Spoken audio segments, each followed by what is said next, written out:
नमस्कार दोस्तों, आप सभी का स्वागत है हमारे चैनल सिलेबस पॉइंट में। और हम लोग फिर एक नए टॉपिक के साथ आ गए हैं। और आप लोग अगर आप लोग लास्ट में जैसे ही रिस्पांस होगा वैसा कीजिएगा, लेकिन लाइक सब्सक्राइब और शेयर जरूर कीजिएगा।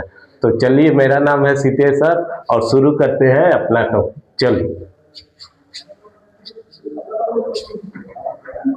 अब देखिए, टॉपिक है धातु किसे कहते हैं। ठीक है, धातु किसे कहते हैं। तो देखिए, इसमें लिखा हुआ है वैसे तत्व जो ऊष्मा तथा विद्युत का चालन करते हैं और आघातवर्ध तथा तन्य होते हैं, जिसे हम लोग धातु कहते हैं। धातु में आपको दिखेगा कि ये ऊष्मा विद्युत, ये दो जो आपको दिख रहा है ये इंपॉर्टेंट है। अगर पूछ लिया धातु और अधातु में अंतर तो ये सब लिखना जरूरी रहता है। और देखिए, आघातवर्ध भी होता है, समझे, और तन्य होता है, मतलब इसका तार भी बना सकते हैं और प्लेट भी बना सकते हैं, उसको हम लोग धातु बोले। ठीक है, उम्मीद है आपको समझ में आ गया होगा। धातु में जैसे लोहा, सोना, चांदी, पारा इत्यादि होता है। लोहा जिसे टन टन मारता है, समझे, आवाज भी कुछ होती है, तो इसके बारे में भी पढ़ना है। और देखिए, फिर इसका क्या क्या गुण है उसके बारे में हम लोग देखते हैं कि क्या गुण है उसका धातु का, वो भी देख लेते हैं। तो धातु के भौतिक गुणों को लिखे, क्वेश्चन ये आता है एग्जाम में भी यही है। चलिए, तो उत्तर में क्या देंगे आप कि धातु के भौतिक गुण निम्नलिखित है, या निम्न बोल सकते हैं या निम्नलिखित है। शॉर्टकट में यहां तक भी कर सकते हैं, कोई दिक्कत नहीं। पहला होता है चमक। ठीक है, तो धातुओं में प्रायः चमक पाई जाती है। समझ में आया। अपवाद में लिख लीजिएगा, ग्रेनाइट और आयोडीन भी क्या होते हैं, चमकीले होते हैं, किंतु यह अधातु है। एक और लिख लीजिएगा, हीरा। ठीक है, हीरा भी होता है अधातु, लेकिन चमकीला होता है। समझ में आया। चलिए, अब आगे बढ़ते हैं हम लोग और आगे देखते हैं आगे क्या है। ठीक है, चलिए, अब तीसरा पॉइंट है उष्मीय चालकता।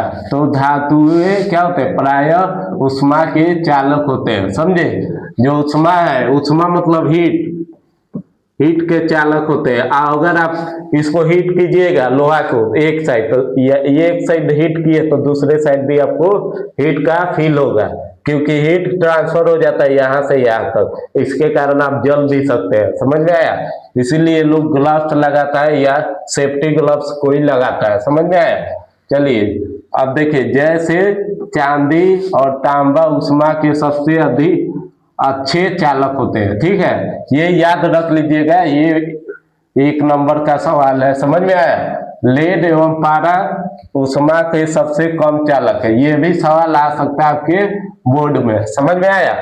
और देखिए, चौथा पॉइंट क्या है धातु के बारे में, भौतिक गुण है। ये भौतिक गुण है जिसको हम लोग देख सकते हैं। और रासायनिक गुण जिसको हम लोग देख नहीं सकते हैं, उसके अंदर होता है रिएक्शन, उसको आप लोग देख नहीं सकते हैं, लेकिन भौतिक गुण देख सकते हैं। चलिए, विद्युत चालकता, धातुएं प्रायः विद्युत के चालक होते हैं। ठीक है, जैसे चांदी और तांबा सबसे अच्छे चालक होते हैं। समझ में आया। जो चांदी और तांबा है वो सबसे अच्छे चालक आपके होते हैं। किसका, विद्युत का। समझे, इसीलिए तांबा का तार आपके घर में लगा होगा, हमारे घर में हर जगह तांबा का तार लगा रहता है। लेड और पारा सबसे कम चालक होते हैं। ठीक है, सबसे कम, जिसमें सबसे कम चालकता पाई जाएगी वो लेड और पारा होगा। चलिए, अब नेक्स्ट हम लोग बढ़ते हैं आगे की ओर। आगे क्या कह रहा है, पांचवा पॉइंट है आपको आघातवर्धता। ठीक है, पांचवा है आघातवर्धता। आघातवर्धता मतलब पीट कर उसको चादर बना सकते हैं, पतला चादर बना सकते हैं। जैसे सोना 0.004, ये यहाँ लिखा नहीं है, लेकिन मीटर में होगा चाहे नैनोमीटर में होगा, बहुत मतलब मीटर से भी छोटा होगा।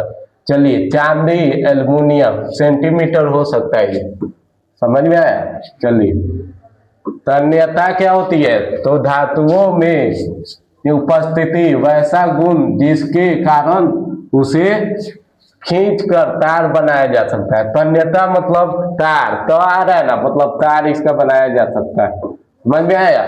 आघात मतलब उसको चोट पहुंचाए और वो क्या हुआ, सपाट हो गया, उसको हम लोग आघातवर्ता बोलते हैं। जैसे मान लीजिए 1 ग्राम सोना को 2 किलोमीटर तक खींचा जा सकता है, ठीक है। 1 ग्राम सोना लीजिएगा, 2 किलोमीटर खींच कर अपना खेत घेर लीजिएगा उससे, समझ में आया। आपका खेत बहुत सुरक्षित रहेगा।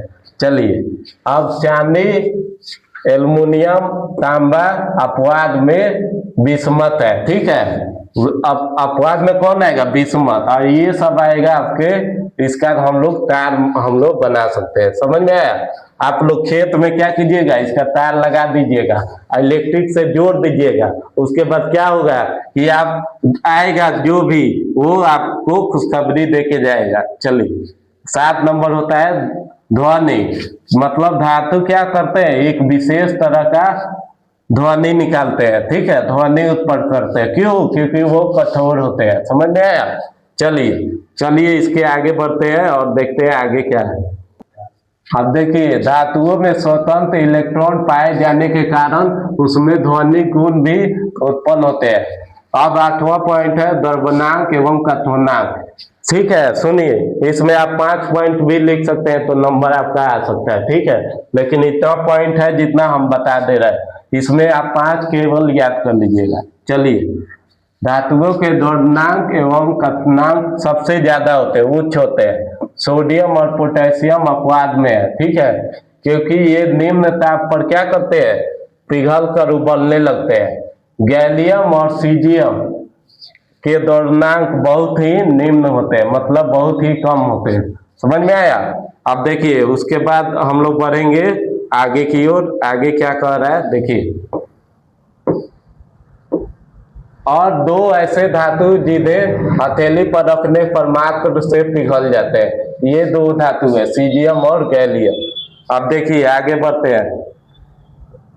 अब देखिए मेरा क्वेश्चन आ गया, अब ये क्वेश्चन देखिए कि 2 भौतिक गुणों के आधार पर धातु और अधातु में अंतर लिखे। अंतर लिखना है तो धातु के तार क्या करते हैं, खींच सकते हैं, अर्थात ये तन्य होते हैं, लेकिन अधातुओं को हम लोग तन्य नहीं कर सकते, मतलब उसका तार खींच नहीं सकते। और दूसरा पॉइंट है कि धातु को पीट कर पत्थर बनाए जाते हैं, अर्थात ये आघातवर्ध होते हैं, लेकिन अधातुएं क्या होते हैं, भंगुर होते हैं, पीटने पर चूर चूर हो जाते हैं, ठीक है। अब चलिए इलेक्ट्रॉनिक विन्यास पर जानते हैं। इलेक्ट्रॉनिक विन्यास क्या कर रहा है, देखिए इलेक्ट्रॉनिक विन्यास धातुओं के परमाणु की बाह्यतम कक्षा में इलेक्ट्रॉनिक विन्यास होते हैं, समझ में आया। तो यही तक था हमारा टॉपिक, और उम्मीद है आपको वीडियो अच्छा लगा होगा।